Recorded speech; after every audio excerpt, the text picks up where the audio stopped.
How are you? This is Brad Henson, the owner of OutCross Kennels in Western Kentucky, where we raise blue tick hounds and train them to hunt raccoon and other things. This is my youngest son, Jackson, who has his own coon hound and his own Coon Squaller and hunts with me quite a bit. You know, I've been studying and playing around with and collecting Coon Squallers for about 20 years. And I've watched every video I can find online, and I just haven't found any that both teach you how to use a Coon Squaller and kind of rate them and mention the the pros and cons of a lot of the different popular calls. So I thought Jackson and I would have this conversation. Hopefully it will be helpful to you as well. Squallers, man. Jackson, just to look at them, which one do you think is the coolest looking squaller?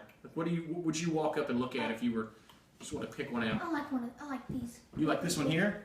No, that one right there. This one here. Yeah. You like this Dry Creek? I do too. Let's start with it. It's a double reed. It is one of my favorite things about this is that the reeds are set in a rubber bushing, which means that as the wood gets wet or expands, the rubber takes that in or gives that out, and so the sound never changes. A couple of these handmade squallers are like this. Now, you have to watch out for that because a lot of wooden Coon Squallers do not have rubber bushings, and the metal on the reed is just shoved in the pipe, and those squallers just simply get worse as they get older, whereas this squaller, quite frankly, might get better. So do you want me to play it for you? Sure. Okay, so we've done a lot of talk about using a Coon Squaller. I think of it a lot more like a musical instrument almost. I mean, you really have to work this. You have to practice. You have to learn how to do it. And if you've got a good squaller and you learn how to use it correctly, then you can actually find a lot of raccoons, in those thick cedar trees or oak trees in the summertime when all the leaves are on. And in fact, you can get to where you're good enough that, quite frankly, you guys have seen me do this. We can walk them down out of the tree, pretty often. So I like this squaller. It's going to be one of my top. Let's go ahead and play it a little bit, okay?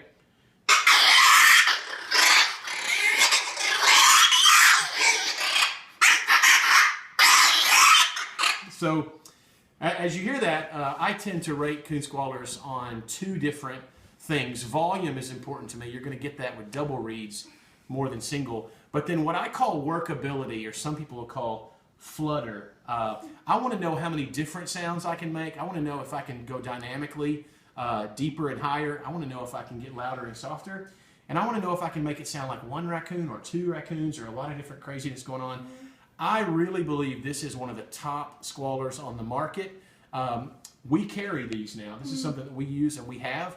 And somewhere between, depending upon what wood you want, you're going to pay between 20 and 30 bucks for one of these one-of-a-kind, handmade, really pieces of art. It's really, yeah, they're definitely a good thing to get, I'm guessing. It's good. Yeah, it's a good one to go with. So let's just work from there. So I'm not picking favorites. Let's just work up from here. This is my, like I said, the oldest one on the table today. It's a Mighty Max, circa probably 1990, something like that. That's when this would have been bought. It has a new set of reeds that I put in last year. This is metal on metal. There's no rubber bushing.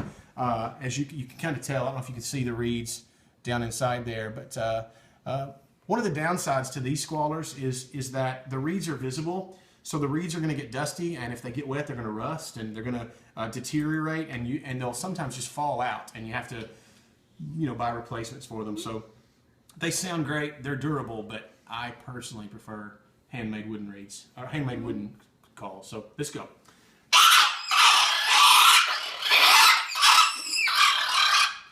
It's an extremely old one. Let's try the brand new one, okay?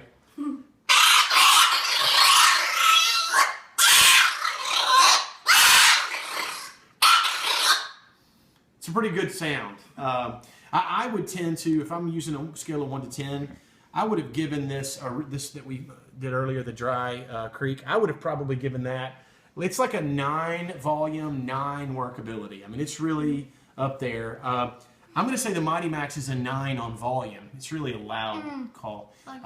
Workability, this is probably an 8.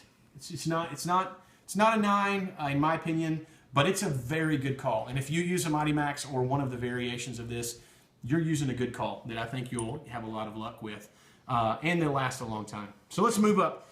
This is the Nightingale. I live in Western Kentucky. The Nightingale Corporation is in Western Kentucky. As you can tell, this squall has been used a lot. I've worn this one for a long time, and I use it usually as my second or third call that I have with me if I'm trying to vary sounds at a tree. I also tend to use this as a benchmark for if a call isn't at least as good as this one, I don't usually want to carry it. This is kind of it's a good call, but it's usually like the lowest end of what I'm personally willing to use. So I'll play it for you. It's an interesting call.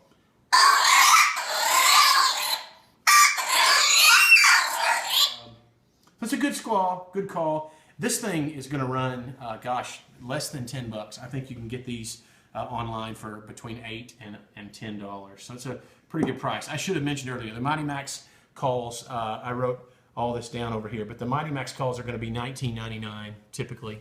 So let's move on up the table. So we've worked our way down. We got a $20 to $30 call.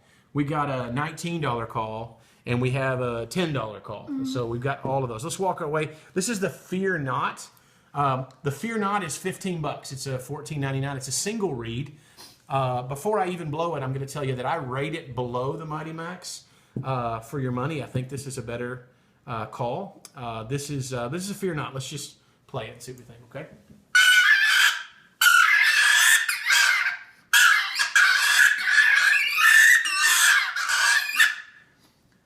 What do you notice about that, man? A higher pitch. It's a much higher pitch, yeah.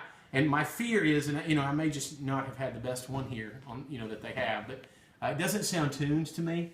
It doesn't sound like somebody really worked with that reed and got it to a place. So I'm probably going to need to pull that reed out and do some bending, work on it, and tune it a little bit to make it a better sound. As of right now, I tend to rank this one lower. It is more like a 4-4 on volume and workability. Okay, so let's keep moving up. I tell you what, let's jump to Mr. Jimmy Vineyards. This is a new one I've only had for a little while. It's a beautiful piece of wood. It's a little larger than the other handmade. Once you feel that, see how lightweight it is. It's lightweight and it has like it's like a smooth handle. Yeah, for your hands and stuff. I think that.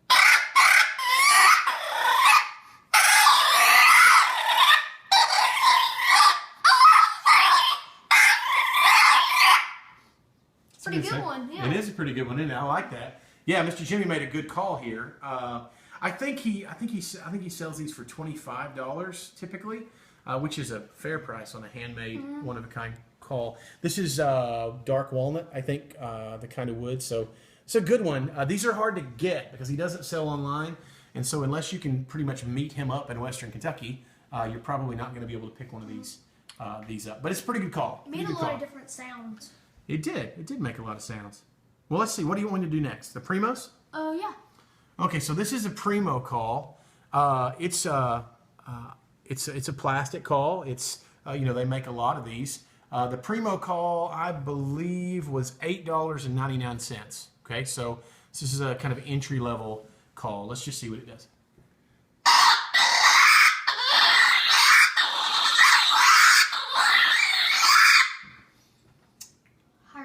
It is a little higher pitch. It's not quite as workable.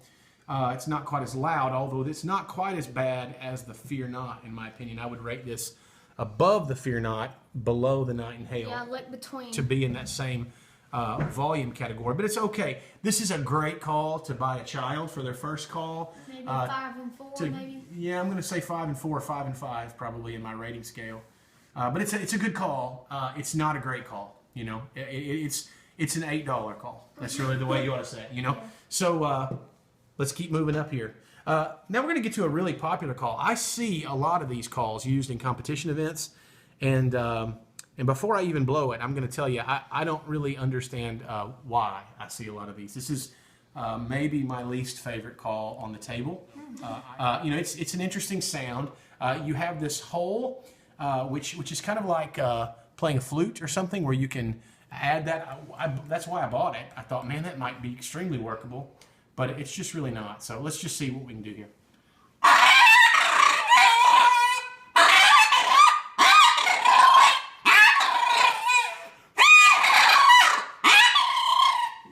So you get a lot of different sounds.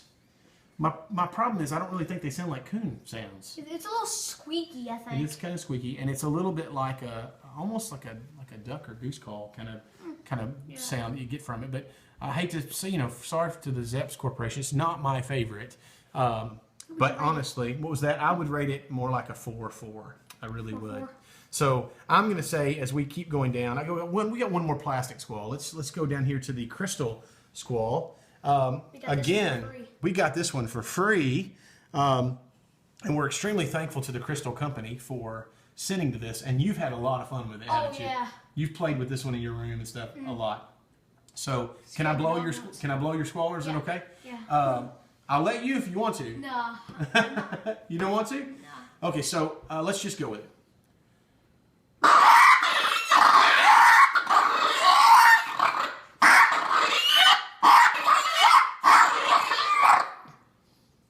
There you go. So a couple of interesting things about this particular squaller. It comes out, comes apart. See You the can reed. you can see the reed. You can clean the reed. You can get liquid off the reed if it gets wet. If it comes apart, they go ahead and put a lanyard on both sides so you won't lose it. There's some nice things about this call. Again, it's a plastic call that's made. They make a lot of them, I'm sure. They probably sell a lot of them, I would think. I think these retail about $20, so it's a little higher than the other plastic calls, but I think you get a little more. You get a little more with it. I would actually say that this is right there with the Nightingale. I think these two are, pretty similar quality-wise. Did you see 9 and 8? Is it No, similar? not quite that high. More like a 6.6 or 6.6. something like that. But I know this is one you carry. I know you really like it. Yeah. And I think it's it's definitely a squaller worth having. I like okay? it because I don't lose it. You don't lose it. That's right. So now let's try our final plastic squaller, which is the Flextone. I've only had this one for a little while, a couple of months maybe. I don't remember where I got it, but it's a really interesting squaller. Look how everything's soft. Like you can bend it. It's really an interesting thing. It's a single reed. Can you see that? It's a single reed down inside. And I kind of, honestly, when I picked this up, I picked it up as a novelty, like kind of just expecting it to be, I didn't know really what I was going to get out of it. It's a $12 squaller. It's not an expensive squaller. But I have to admit, I'm pretty impressed with it. Let's just listen to especially the workability, okay?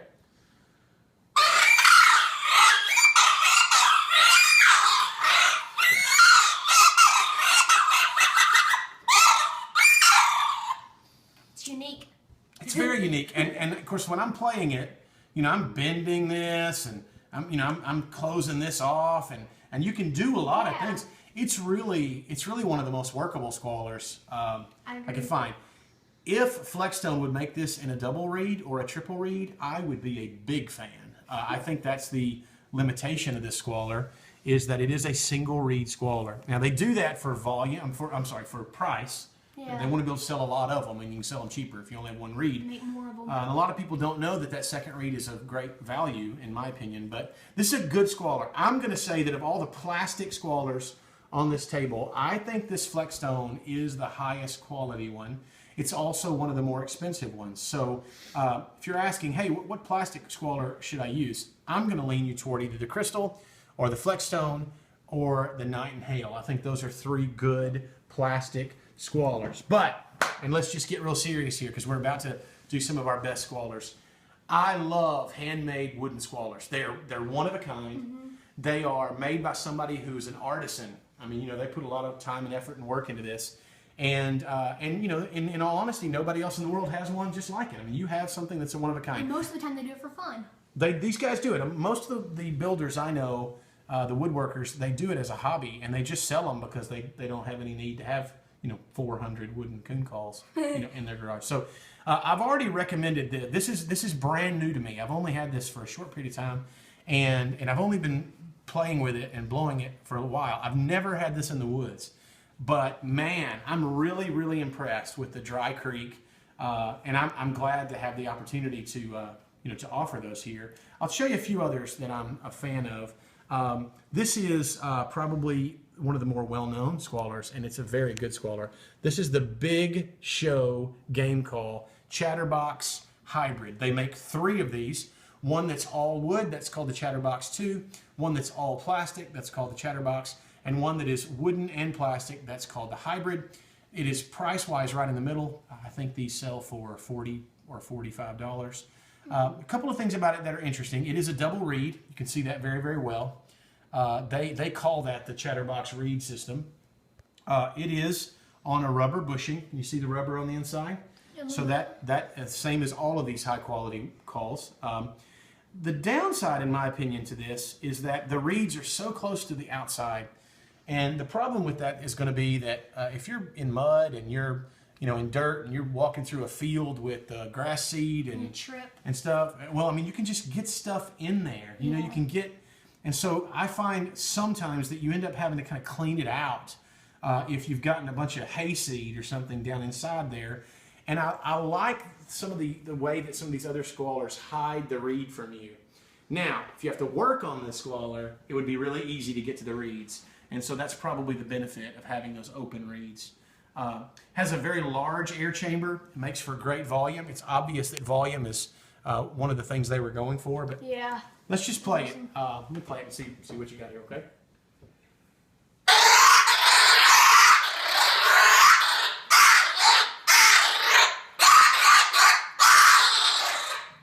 Loud.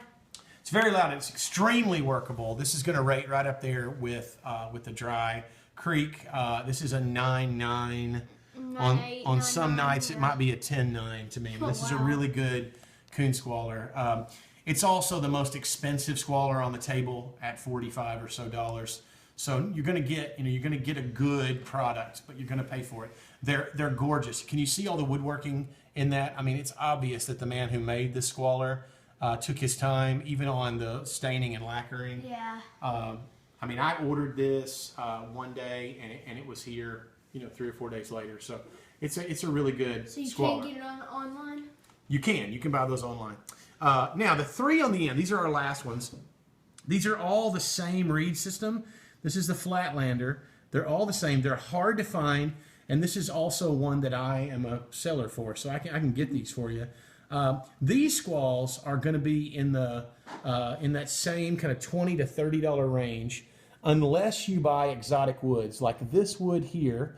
This is my personal squaller. This is the one I coon hunt with almost every time I go, and this squaller is made out of a wood that comes from Africa. Let me just show you a few things. The reeds are way down in the end of the barrel. You can see that's the backside, the exit for the air. So the reeds are set from like here to here. They're really far back here, okay?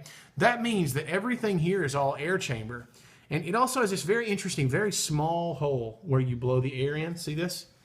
It's very small. So the air goes in a very targeted, small way, and then it opens up into a large chamber, which means the air is going to circulate. Lots of interesting things are happening on the inside. A little bit of echo kind of inside. It's somewhat. This is definitely on rubber bushings. It's all the way around. Maybe the best Coon Squaller on the market that I've ever used. And I just love the way it sounds. I've been using this for a while. So this is my 9.9 or 10.10. Okay.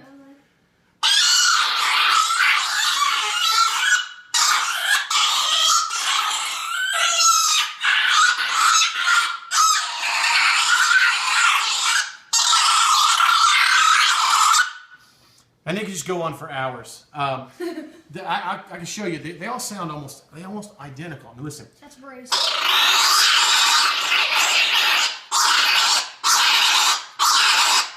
Yeah, that's my son, my older son, Braden Squaller, and this Jackson. This is yours, isn't it? Yeah. This is I think the one I use. Made out of osage or hedge. I think that last one was walnut, and mine is an African wood. Let's try it.